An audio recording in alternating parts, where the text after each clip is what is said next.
இந்த வெயில் காலம் எடுத்துட்டாலே வந்து ரொம்ப உடல் சூடு அதிகமாக இருக்கிறனால அம்மை அப்படிங்கிற விஷயம் ரொம்ப பரவலாக எல்லா இடத்துலையுமே காணப்படுது.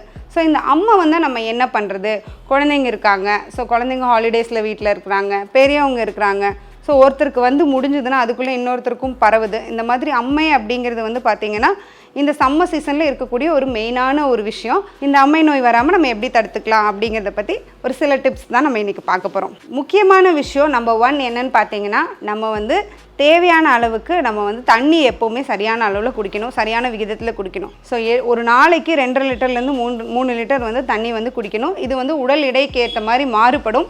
ஸோ ஒருத்தருக்கும் நீர் அப்படிங்கிறது முக்கியமான ஒரு விஷயம். இந்த வெயில் காலத்தில் நம்ம ரொம்பவே டீஹைட்ரேட் ஆகிடுவோம். ஸோ நீர் சத்து வந்து பத்தவே பத்தாது. நம்ம வெயிலில் அலைகிறோம், ரொம்ப வேகமாக வெளியில் போகிறோம், வேலை செய்கிறோம், வேர்த்து கொட்டுது, இது மாதிரியெல்லாம் ஆகும்போது நம்ம உடலுக்கு தேவையான நீர் சத்து வந்து நம்ம உடலில் இருக்காது. ஸோ அதனால தேவையான அளவுக்கு தண்ணியை கண்டிப்பாக குடிங்க. ஸோ இந்த தண்ணி வந்து வெறும் தண்ணியாக குடிக்க முடியல அப்படின்னா ஜூஸ் ஃபார்மில் எடுத்துக்கலாம், லெமன் ஜூஸ் அந்த மாதிரி எடுத்துக்கலாம். அதுக்கப்புறம் வந்து முலாம் பழம், தர்பூசணி இந்த மாதிரியாகவும் ஜூஸஸாகவும் நீங்கள் எடுத்துக்கலாம். ஸோ தண்ணி அப்படிங்கிறது இன்றியமையாதது. தண்ணியாக குடிக்க முடியாதவங்க ஜூஸஸாகவும் எடுத்துக்கலாம், நீர் மோராக எடுத்துக்கலாம். இந்த மாதிரி பல விதத்தில் வந்து நீர் சத்துக்களை வந்து நம்ம உடம்புல சேர்த்துக்கணும். ஸோ இந்த தண்ணி வந்து நம்ம குடிக்கிற முறைகளும் பார்த்திங்கன்னா, நம்ம வந்து வெயிலில் அப்படியே வேகமாக வெயிலில் சுற்றிட்டு வந்துட்டு அந்த கடன்னு அப்படியே பாட்டில் எடுத்து ஊற்றி குடிக்கிறது வந்து நம்ம பண்ணக்கூடாது எப்போவுமே.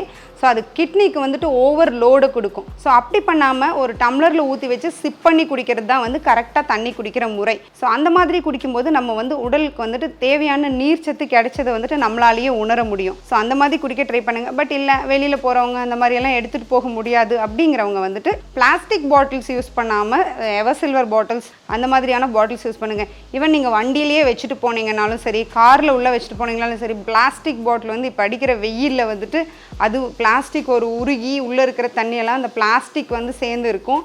ஸோ அது உடல் நலத்துக்கு ரொம்பவே வந்து கெடுதலான விஷயம். அதனால் முடிந்த வரைக்கும் சில்வர் பாட்டில், எவர் சில்வர் பாட்டில் அந்த மாதிரி யூஸ் பண்ணுங்கள். நேச்சுரான வேலை வந்துட்டு நம்ம எந்த மாதிரி தண்ணி வைக்க முடியுமோ அது வைக்கிறது ரொம்ப நல்லது. ஸோ அதே மாதிரி இந்த தண்ணி குடிக்கிறதுல இன்னும் என்ன முறைகள் அப்படி இருக்குது. ஸோ இப்போ வந்து பார்த்திங்கன்னா அந்த காலத்துலலாம் மண் பானையில் தண்ணி ஊற்றி வச்சாங்க. ஸோ மண் பானையில் வந்துட்டு சில விதமான ஆயுர்வேத கடைகளில் உங்களுக்கு வந்துட்டு வேர்கள் கிடைக்கும். ஸோ அந்த மாதிரியான நன்னாரி வேறு, வெட்டி வேறு அந்த மாதிரியான வேர்களை போட்டு வச்சு அந்த குளிர்ச்சியான தண்ணியை குடிக்கும்போது இன்னுமே நம்ம உடலுக்கு தேவையான நீரேற்றம் வந்து அதில் கிடைக்குது. மண்டல சுல்லுன்னு வெயில் அடிக்கும்போது அப்படியே ஜில்லுன்னு ஐஸ்கிரீம் சாப்பிடலாம் அப்படின்னு தான் வந்து எல்லாருக்குமே தோணும்.